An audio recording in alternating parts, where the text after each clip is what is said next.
Assalamualaikum warahmatullahi wabarakatuh.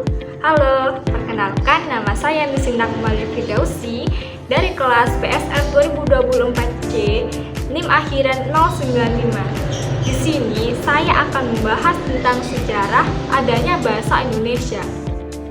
Nah, bahasa Indonesia itu berasal dari bahasa apa sih? Bahasa Indonesia berakar dari bahasa Melayu. Bahasa Melayu yang menjadi cikal bakal bahasa Indonesia berakar lagi dari rumpun bahasa Austronesia, bahasa yang luas sekali penyebarannya. Rumpun dari bahasa ini menjadi terbesar di dunia. Ada sekitarnya 1.200 bahasa dan 270 juta penutur. Wah, banyak sekali ya. Dari banyaknya penutur itu menyebar di seluruh dunia termasuk Indonesia.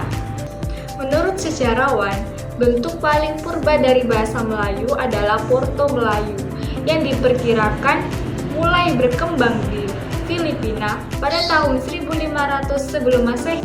Di Kalimantan Barat juga berkembang bahasa Melayu yaitu bahasa Melayu Cham. Orang-orang berbahasa Melayu Cham ini bermigrasi di Semenanjung Malaka. Dari Malaka tadi ada satu kelompok Kalimantan Barat menyeberang ke Sumatera Tenggara dan menjadi nenek moyang para penutur bahasa Melayu. Bahasa Melayu kian berkembang menjadi bahasantara agar bisa berkomunikasi terutama di bidang perdagangan. Bahasa Melayu kuno sendiri telah diperkirakan digunakan secara luas di Kerajaan Sriwijaya pada abad ke-7. Kerajaan Sriwijaya memiliki hubungan erat dengan negeri India membuat kosakata Melayu kuno semakin banyak dan mendapat pengaruh dari bahasa Sanskerta.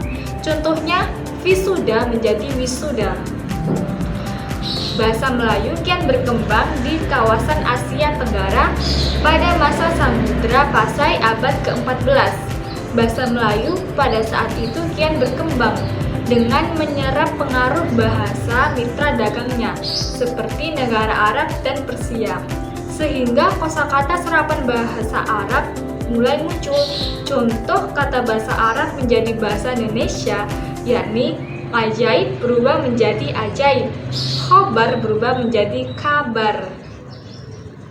Bahasa Indonesia juga memiliki banyak kata serapan yang berasal dari bahasa-bahasa Eropa, terutama dari bahasa Belanda, Portugis, Spanyol, dan Inggris.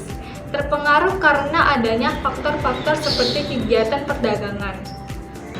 Akar bahasa Indonesia baku adalah bahasa Melayu Riau, sedangkan akar bahasa Indonesia gaul Jakarta adalah bahasa Betawi.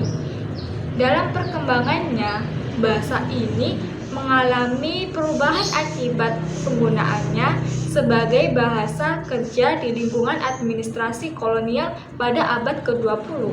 Penamaan bahasa Indonesia diawali sejak Sumpah Pemuda pada 28 Oktober 1928. Hingga saat ini, bahasa Indonesia merupakan bahasa yang hidup, yang terus menghasilkan kata-kata baru, baik melalui penciptaan maupun penyerapan dari bahasa daerah dan bahasa asing. Bahasa Indonesia digunakan sangat luas di perguruan-perguruan, di media massa, sastra, surat menyurat resmi, dan lain-lainnya. Sehingga dapat dikatakan bahwa bahasa Indonesia digunakan oleh semua warga Indonesia. Sekian dari saya. Wassalamualaikum warahmatullahi wabarakatuh.